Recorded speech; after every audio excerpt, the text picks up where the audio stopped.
We are eager to talk with you about anything that matters to you, because if it matters to you, it matters to all that is. Your life has caused you to focus, and that's really what we're going to be talking about here today, isn't it? Focus. It's all about focus. It's all about what you are giving your attention to and what you are giving your attention to in vibrational relationship to how the source within you feels as the source within you gives its attention to what you're giving your attention to. What you're giving your attention to. We're glad you liked that. We like it too, because the source within you is giving its attention to what you are giving your attention to, but may have a different frequency or a different opinion about it. In other words, the source within you loves everyone you hate. We know it's annoying. Esther spends a little bit of time trying to convince us that we're wrong from time to time. Really, you may not know all of the details.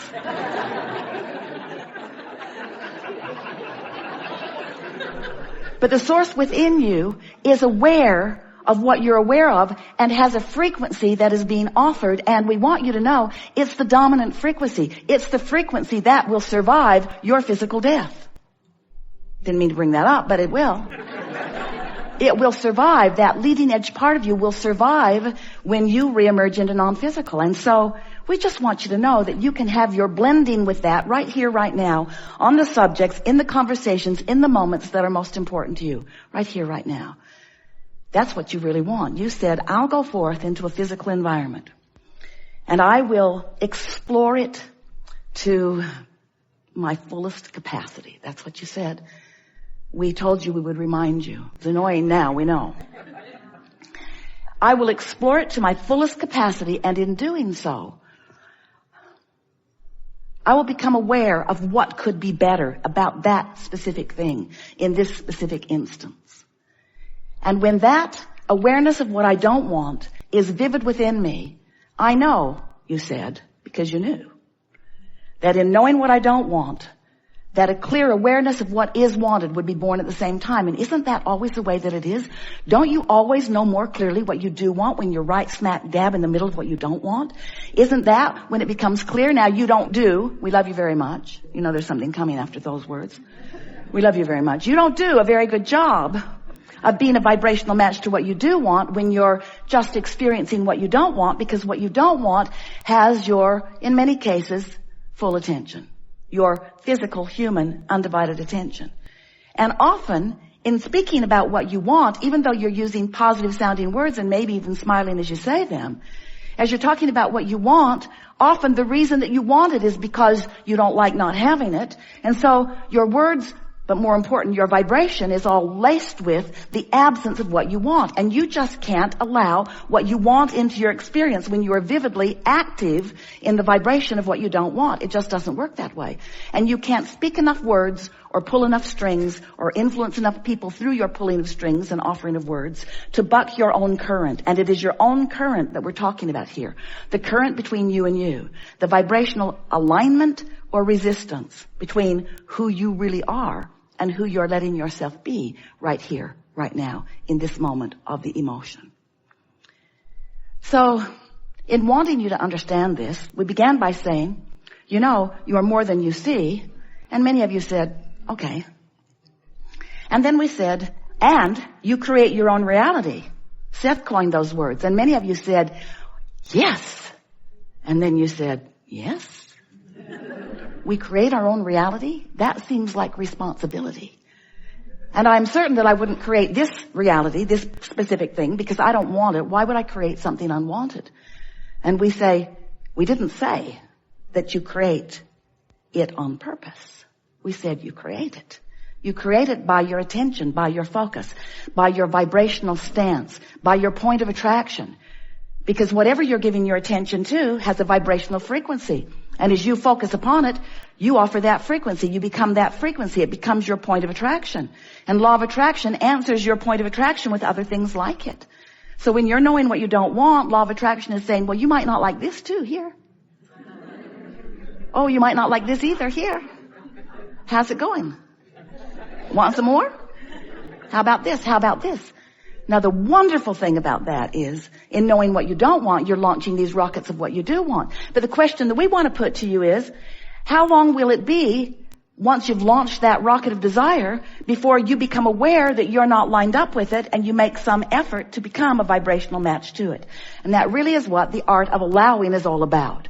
It's about you allowing yourself to be a vibrational match, not just to what you want, but that's a big thing, but to who you have become as a result of wanting it. You're intense, which means you have strong wanting. You're patient, which means you're willing to listen to the long version. You're intuitive, which is what brought you to this gathering today. You're aware. That's why you felt energy moving through you in stronger ways. You're queued up for self-realization that when others watch it happen will be pleasing to you. Maybe not to them, but will be pleasing to you for this reason.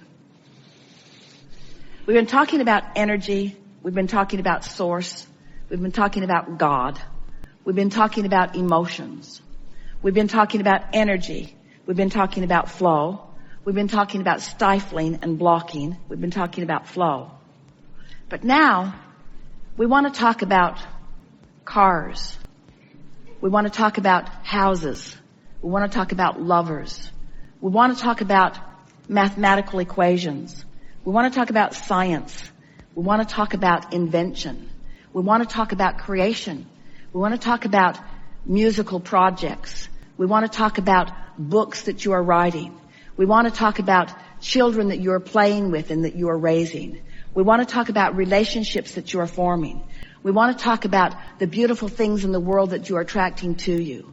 We want to talk about the things of this earth that you are focused upon. And we want you to find a way of integrating this vibrational, law-based, universal knowledge, of integrating it into the details of the things that are important to you. We want to talk about your influence in your team winning. We want to talk about your reveling in the choir that the kids at your school are singing. We want to talk about the joyful things that your world is about.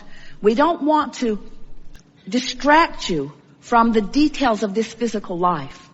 We don't want to distract you from the food that you are eating or from your bodies that you are molding into the look and feel that you want.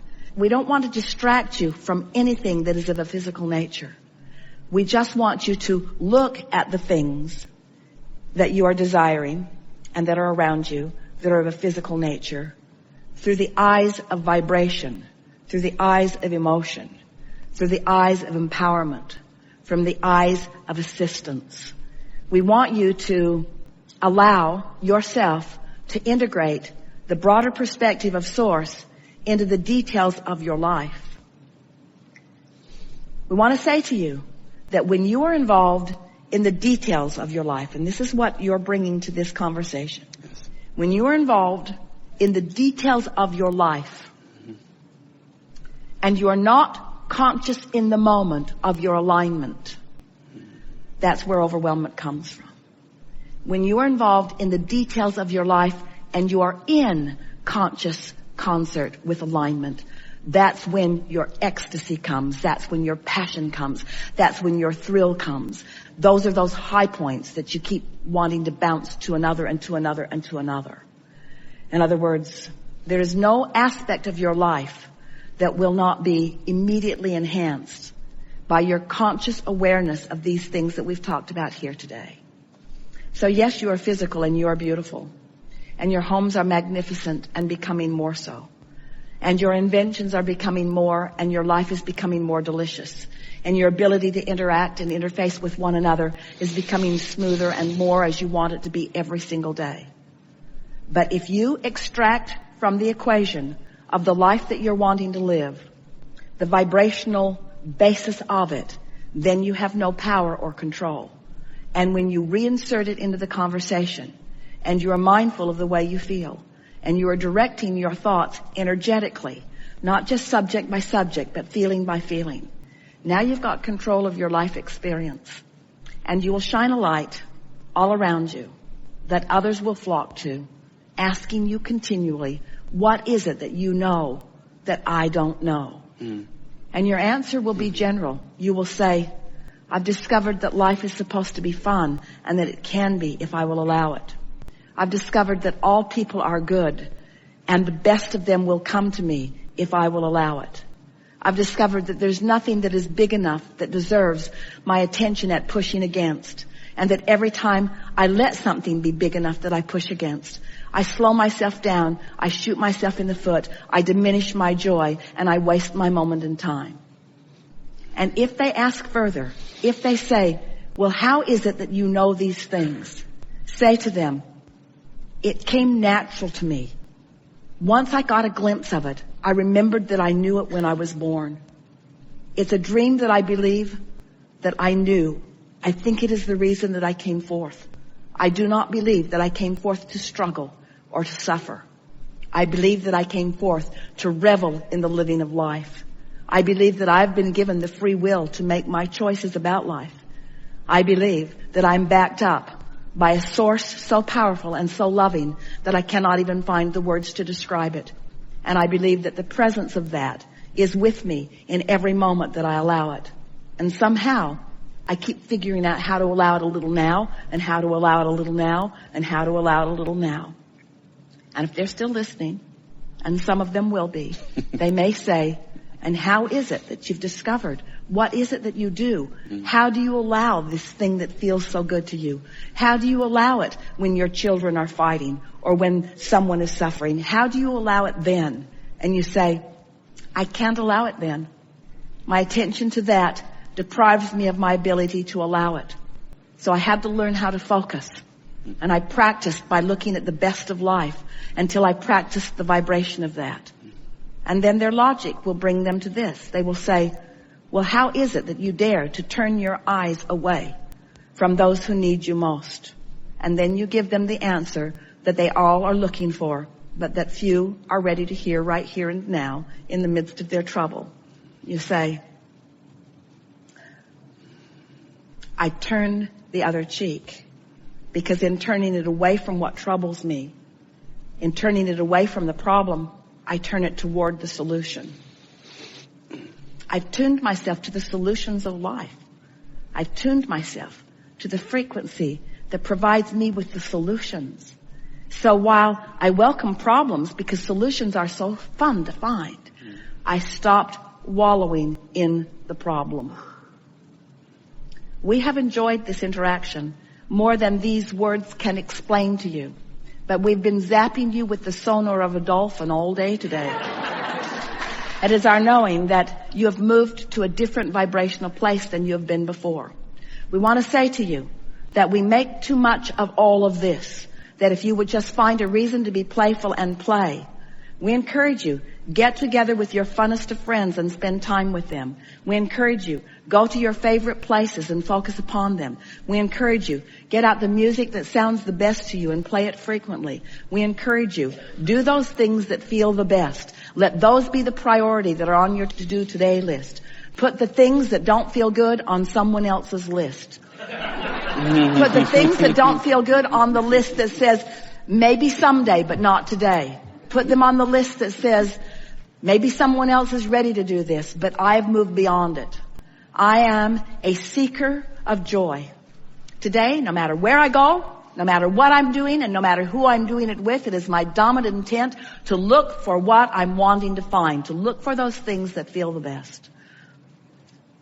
Our appreciation for you could not be greater, and our anticipation of that which is to come is very specifically focused for each of you who have participated here today. Feel for us, because we're right there reveling in your discovery of the well-being that you are so deserving of and temporarily depriving of.